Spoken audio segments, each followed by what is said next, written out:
A lot of people think that digital privacy is for people who want to download movies illegally, or that it is used by people looking to do something harmful to others. But the truth is that digital privacy is a matter that should concern us all, because privacy is not a human right, it is an individual responsibility. Privacy is necessary for an open society in the electronic age. Privacy is not secrecy.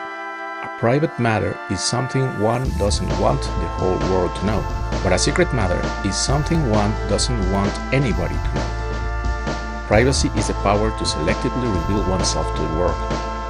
If you have privacy, you can choose what you share and who you share it with. Google, Meta, and Amazon want to make you believe that you have one true identity, that you can be measured, parameterized, surveilled, and predicted.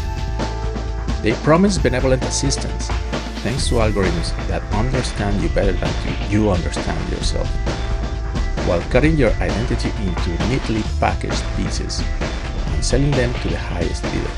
The tech giants are the lords, while everyone else is a peasant, working their land for not much in return. Every time you post on social media, you're essentially working the digital land of the owners of those platforms.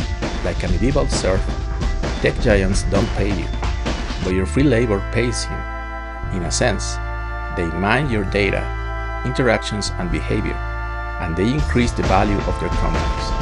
The more active users there are, the more people can be shown advertising or sold subscriptions. If they choose to, they can block your access, censor your content, or even control your behavior.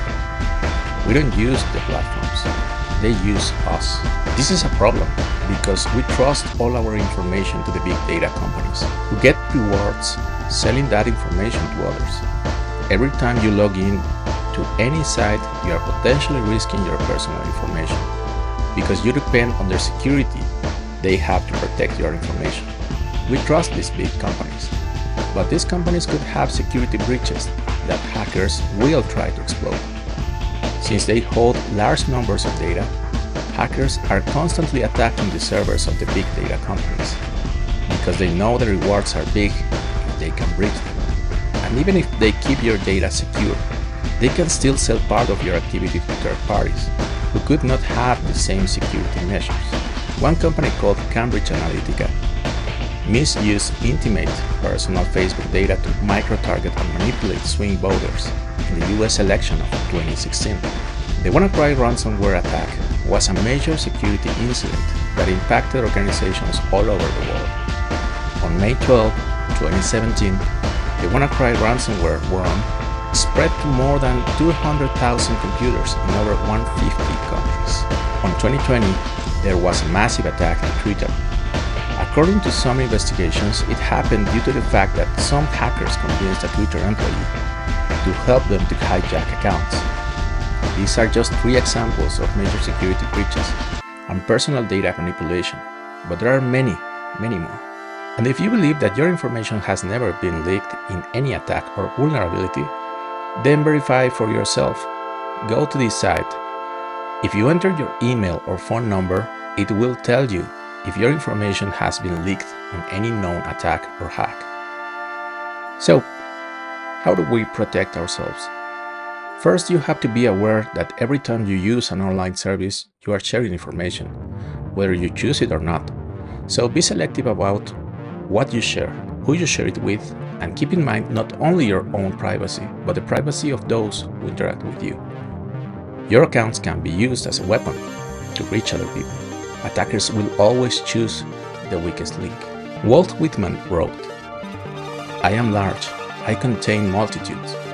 One person is made of multiple identities, experiences, and emotions, because we are complex creatures.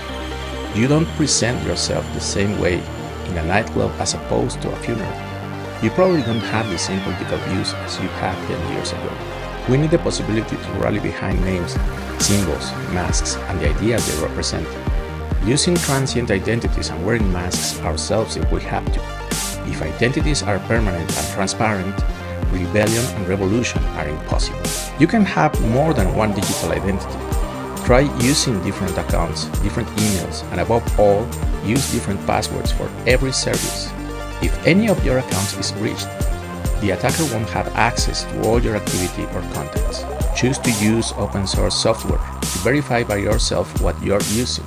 Open source developers communities are constantly checking the code of this kind of software, because they are also users of that software. So this increases the number of eyes looking at the code of any program. And if you really care about your privacy and security, try to stop using online cloud services for all your activity. You can install your own cloud services in order to expose the least amount of data to third-party providers. Hackers will always choose to attack the least protected users. The more protected you are, the least chances any adversary has to breach your information. In order to protect your online information, you have to invest time on getting new technical skills. Try new ways of working, understand how software technologies work. Learn a lot of nerdy vocabulary. So, in order to truly be the owner of your own data, you must become a